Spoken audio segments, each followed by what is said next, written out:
Hello and welcome to Herman Manyora's YouTube channel. My name is Evans Okinyuwal. I'm joined here as usual by Professor Herman Manyora. Prof, how are you?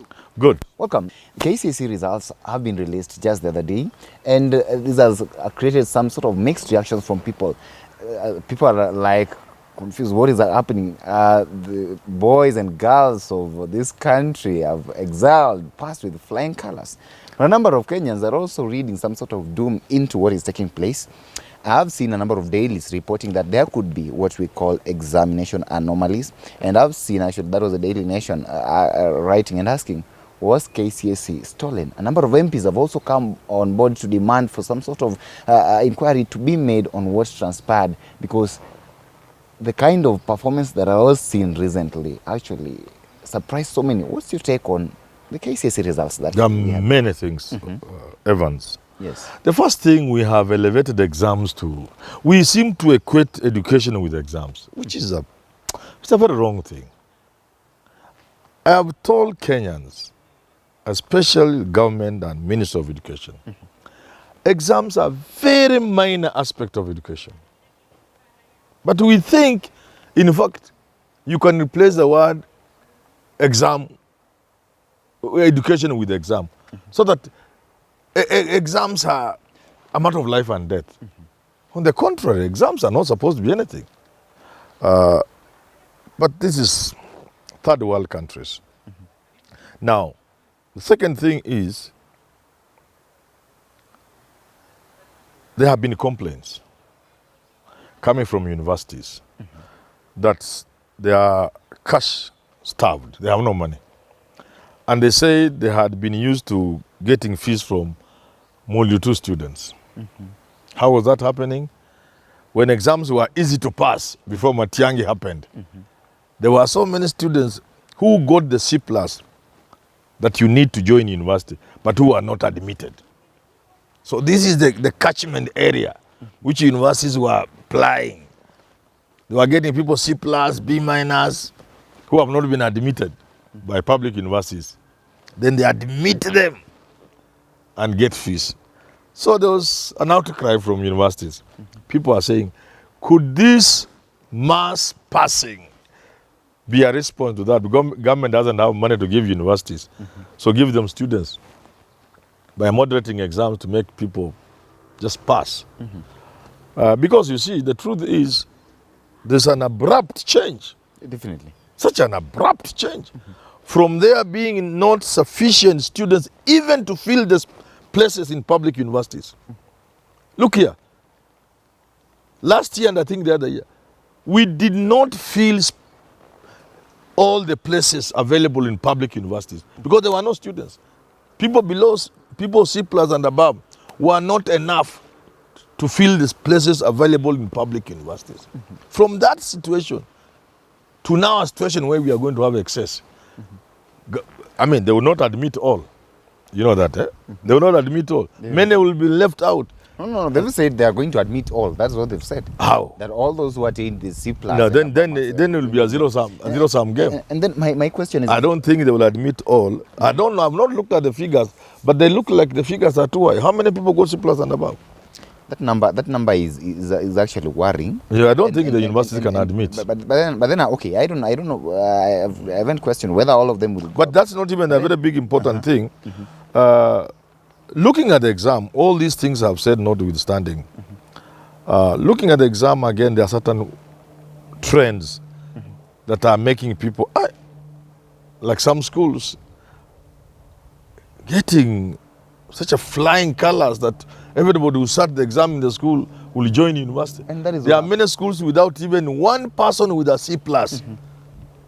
They start from B, not even a B-. B and above. Now, Professor, you've been in the education sector for quite some time. Yes. And I am pretty well versed and perhaps very concerned when it comes to such kind of issues. And I know very well you're very much concerned with, you understand what the education sector in this country really is. Do you think it's normal for a school and just a normal class setup, leave alone a school, for all the students to pass like we have 100% transition to the university?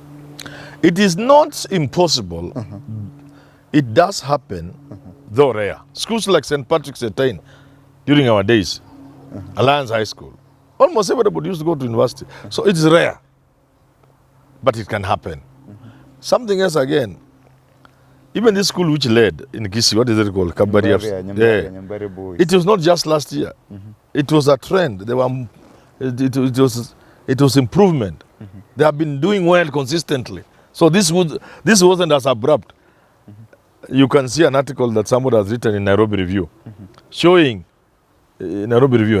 showing that school did not just happen. They have been moving progressively to that. So it is also possible that some schools have been trying to work very hard to get where they are. But still, there are eyebrows being raised. Yes. Those people who've actually raised concerns, rather questions pertaining to schools in the Gusii region, actually Nyambari being one of them. So far, I think for the longest time possible, the school that has been towering there and that has always been known, perhaps is KCSE School. Then now we have, if you look at gauging by the kind of performance that we had recently, we have Nyambari boys obviously leading the country, Cardinal Otunga, Mosocho, then there is Sironga girls there. So in that list of top 10, at least you'll find a little bit of at least 3 or 4 schools from that. Watu wanaonea wakisi sana. And people, by the way, and then there is also this kind of aspect. I understand. That is why some of the MPs are coming, kind of crying for and saying, no, we need some sort of inquiry to be done here to establish what is actually taking place. And Ezekiel Machogu has come to defend those schools. He's saying that these schools are just being targeted. The examination was transparent, and that process. That's how government speaks. That is actually what he said. And so, what then do you think? Could these people be like the just but targeting the Gusii schools, or could we be reading something more into what other Kenyans are saying? You know, if you read that article in Nairobi Review by Amunga, Akanyalavandu Mwalimu, he said something that I didn't know. The delocalization. Definitely. When the government came up with this policy, teachers must not teach in their village. They must go away because they are Kenyans. And Matiang'i was in power. He used that opportunity to get Luo teachers who are in good schools. For example, the guy who has performed that name is difficult. Nyambari what? What school is called? Nyambari. He was in Maranda. Yeah, Boaz, you know, was actually being in Maranda, then delocalization meant atolewe kwa Wajaluo aende mahali ingine. Matiang'i akimchukua. And various other. So the delocalization policy made people like Matiang'i grab good teachers from Luo land and Western and push them in Kisii land because they were in power as CS education and as CS interior. Secondly, that school here is in Matiang'i's place. So he has given it the best you can give a school. You and I know, if you give the school what it requires, more often than not, it can perform well. So there are some of these things is just noise. Raising eyebrows because people always associate Kisii with exam cheating, but I think it's a very bad thing. Yes, but people stereotyping. Yeah. Now, Kenyans do still say that yes, all these factors combined, people may talk that way, but even if under any normal circumstances, how do you fail 385 A minuses in a normal school actually, and the last person there is having some sort of a B minus, and then. Some sort of a B minus. Yeah, but so and people are asking, really, what is that actually? And this actually, even if you're talking about trends, this is the first time in history that school is actually posing that kind of, I think, 100% transition. Like Mother Karua talked about this Raila Uhuru victory, Raila Ruto victory. Let's bear the servers. Then we know, is it true Raila got 80 million? Equally, if people are doubting that these exams were doctored, let's just look at them. I can tell you, I have the training to tell you, just look at a few scripts. I tell you school Waliba. Next, another one Waliba. I can tell you when the moderation was wrong. I can tell you when a school has cheated. They are indicators and we know them. I alone can do the job for them. Just give me those from top schools from Kisii. Bring the scripts isolated in subjects, a few from mathematics, English, hapo Kiswahili. I just look and I tell you there was cheating. I can tell you very easily. And I'm not the only one. There are many people like me who can do it. So I think because the danger of allowing this thing to pass is that many people are not convinced this exam was proper. Yeah.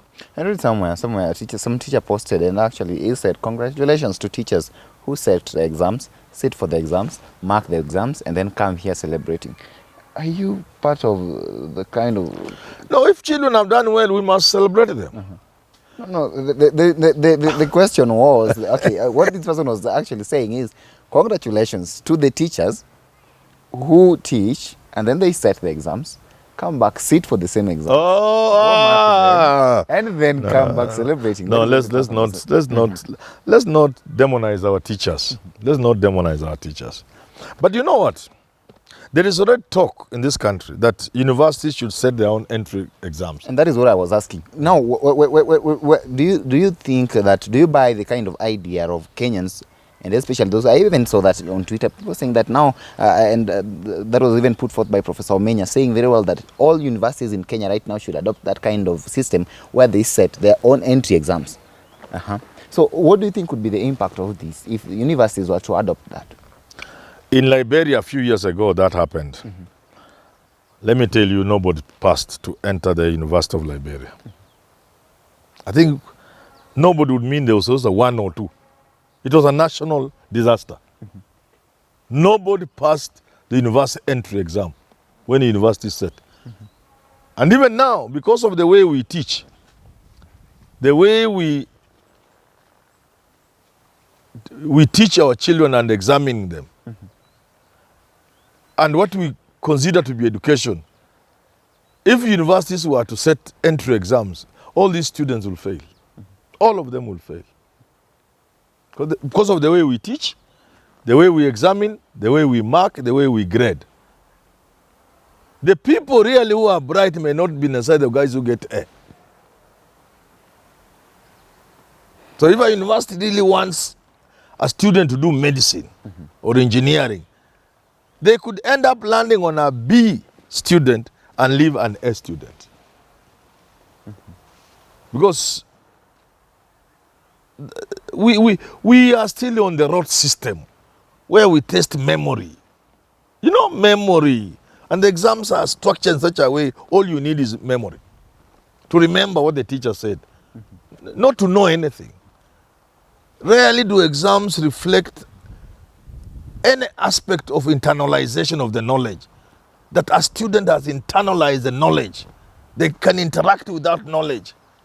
They may not remember the finer details, the finer answers to get the A in that area.